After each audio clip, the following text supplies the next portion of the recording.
Kita kembali lanjutkan perbincangan. Pemirsa, Pak Yasin mungkin diberikan atau dilanjutkan kembali apa yang Anda sampaikan. Kalau soal digitalisasi keuangan, e-budgeting, e-planning yang disampaikan Pak Ganjar sudah ada. Kemudian apa terobosannya? Mungkin itu, silakan Pak Yasin. Jadi menggunakan elektronik, khususnya adalah di e-public services itu harus diperluas. Tidak hanya e-budgeting dan e-planning sama e-financing saja enggak. Tapi semua aspek baik di pemerintah pusat maupun di pemerintah daerah itu harus diperkenalkan itu. Nah, nanti bisa saja diperluas seperti itu. Komitmen yang kedua itu tadi yang kita sebutkan adalah independensi KPK gitu. Itu juga penting. Tapi dengan cara merubah undang-undang seperti yang disampaikan oleh Paslon 1. Ya, baik. Nah, mungkin sampai di situ terlebih dahulu Pak Yasin. Nanti kita akan kembali berikan pandangan mengenai apa disampaikan oleh Pak Prabowo Subianto selaku Capres nomor urut 02 sudah kembali bergabung secara daring, yaitu juru bicara dari pasangan 02 ada Ibu Irma Huta Barat. Inang masih bersama kami ya Inang. Selamat malam. Dan saya rasa kecil kemungkinan ke depannya mereka akan melakukan. Inang bisa mendengar kami? Mungkin bangsa ini butuhkan. Baik, Inang. Sepertinya masih ada kendala komunikasi. Inang bisa mendengar? Bukannya kita mau. Baik, kami coba perbaiki hubungan komunikasi kami dengan Ibu Irma Huta Barat. Tapi kembali saya akan minta Pak Yasin untuk bisa memberikan penilaian terhadap apa yang disampaikan oleh pasangan nomor 02 yang menyoroti ini secara sistemik dan juga secara realistis. Bicara realistis ini ternyata ada upaya untuk bisa meningkatkan gaji, meningkatkan kualitas hidup maksud saya untuk mereka kemudian yang berkenaan ataupun juga berkaitan dengan upaya penegakan hukum. Silakan Pak Yasin. Ya, kalau sistemik itu direfleksikan untuk pembenahan sistem di semua aspek, misalnya sistem di political system, kemudian di tata kelola, itu bagus apabila diarahkan ke sana. Tapi tidak hanya sekedar untuk meningkatkan gaji sehingga semuanya sudah selesai, tidak ada korupsi. Jadi gaji itu sebenarnya kita pernah memperkenalkan itu pada waktu first birth, itu adalah Kementerian Keuangan, BPK, dan MA kita naikkan. Tapi tidak lama kemudian kasus-kasus korupsi ditemukan KPK di situ. Jadi tidak menyelesaikan masalah apabila tidak diikuti dengan katakanlah perbaikan sistem, yaitu birokratik sistemnya, kemudian dimonitor dari dalam dengan baik sehingga pencegahan itu berfungsi. Nah, dari dalam itu adalah dari inspektorat. Okay. Jadi pengawasan internal yang tidak berfungsi itulah yang menyebabkan hampir semua instansi itu melakukan penyimpangan karena tidak berfungsinya, yaitu peran dari pengawas internal itu. Baik, ya, kita mungkin tahan dulu Pak Yasin sampai di situ. Kita juga minta pandangan dari Bu Irma Huta Barat. Inang, selamat malam. Bisa mendengar suara kami ya Inang? Ini terus KPK.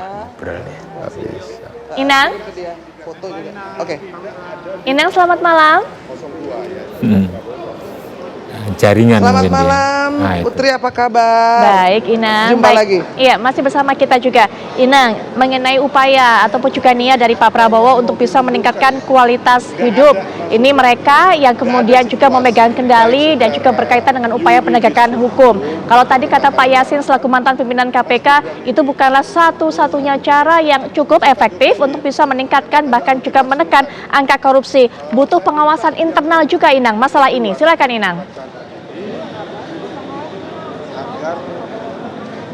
Iya, jadi tadi kita sudah dengarkan bahwa secara prinsip ada 3 hal ya, penindakan penegakan hukum, lalu juga mitigasi atau pencegahan, lalu juga public education, bahwa korupsi ini sebagai organized crime tidak bisa diungkap tanpa ada masukan dari masyarakat atau pelaku atau salah satu di antara yang terlibat.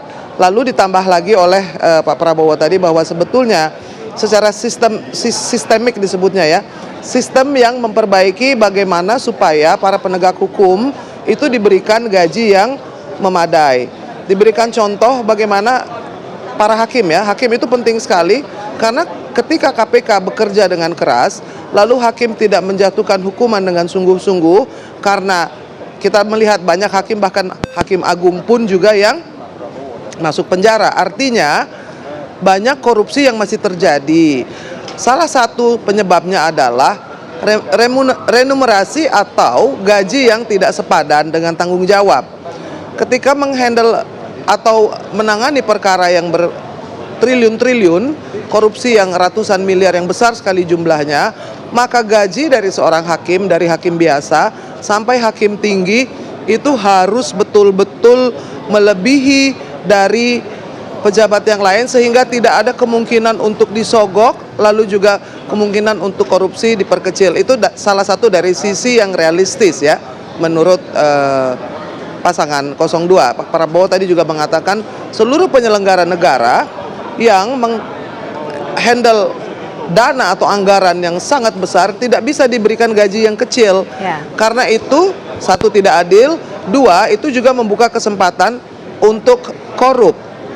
Karena kekuasaan atau power yang besar itu membuat adanya banyak kemungkinan menjadi satu abuse of power. Baik. Dua, lalu juga ada conflict of interest. Karena apa? Karena gaji tidak memadai. Jadi pendekatan yang sangat manusiawi dan realistis adalah meningkatkan gaji para penegak hukum dari polisi, jaksa, hakim, dan juga para penyelenggara negara yang menyusun atau menyetujui atau menghandle anggaran yang jumlahnya sangat besar. Tidak mungkin gaji mereka kecil. Ya, baik. Karena itu ada chance atau ada kesempatan, ada peluang untuk satu disuap, dua menerima pungli, tiga atau korupsi. Baik, Inang. Ya, itu kami sendiri. dapatkan. Jadi itu pendekatan yang realistis ya, yang Baik. akan dilakukan oleh paslon 02. Ya, kami dapatkan Inang penjelasan mengenai pendekatan realistis yang akan dilakukan oleh pasangan 02 jika kemudian menjadi pemenang dalam pemilu. Tapi kami juga berikan kesempatan penutup, mungkin closing statement dari Bang Nara dan juga Bang Ciko. Bang Nara terlebih dahulu. Ada 2 poin yang saya tangkap untuk penutup ini. Pertama, bahwa Pak Anies ingin mengatakan, menitip pesan kepada publik bahwa KPK itu salah satu penyebabnya menjadi, mohon maaf, tanda petik rusak saat ini. Kemungkinan karena adanya orang-orang berintegritas yang harus mestinya ada di KPK, tetapi telah ditendang keluar KPK sehingga Pak Anies mengatakan tolong kembalikan mereka. Nanti akan dikembalikan ke berkuasa. Yang kedua adalah bahwa baik tidaknya KPK tergantung pada atasannya. Ketika atasannya baik akan meluar ke bawah. Bisa dibalik pula. Ketika di bawahnya buruk berarti itu adalah atasnya juga kurang baik alias buruk. Maka dari itu kalau nanti kami berkuasa, berkeinginan KPK itu mencontohi dari atasnya supaya bawahnya juga meniru yang baik-baik semuanya. Kira-kira seperti itu. Baik, terakhir juga Bang Ciko. Rangkumannya saya rasa apa yang disampaikan begitu banyak oleh Pak Ganjar ya, walaupun juga kurang bisa dielaborasi karena waktu yang terbatas, tetapi pada prinsipnya adalah dia mengatakan bahwa presiden dan wakil presiden adalah dua sosok yang harus memberikan contoh. Mereka lah yang akan harus memimpin pemberantasan korupsi ini, dan mohon maaf, ini sejak reformasi ini agenda yang bukan saja tidak terpenuhi, agenda itu sudah saja tidak terselesaikan, bahkan semakin buruk, semakin terpuruk. Kita tahu indeks korupsi atau bahkan ICW juga menghitung hasil-hasil dari kerugian negara dari korupsi ini di 10 tahun terakhir ini termasuk paling tinggi di antara 10 tahun sebelumnya. Jadi ini yang saya rasa seperti tadi perubahan undang-undang dan mengembalikan independensi itu justru ada di urutan kedua, tanpa ada niat baik dan political will yang kuat dari presiden maupun wakil presiden. Ini semua tidak akan terlaksana.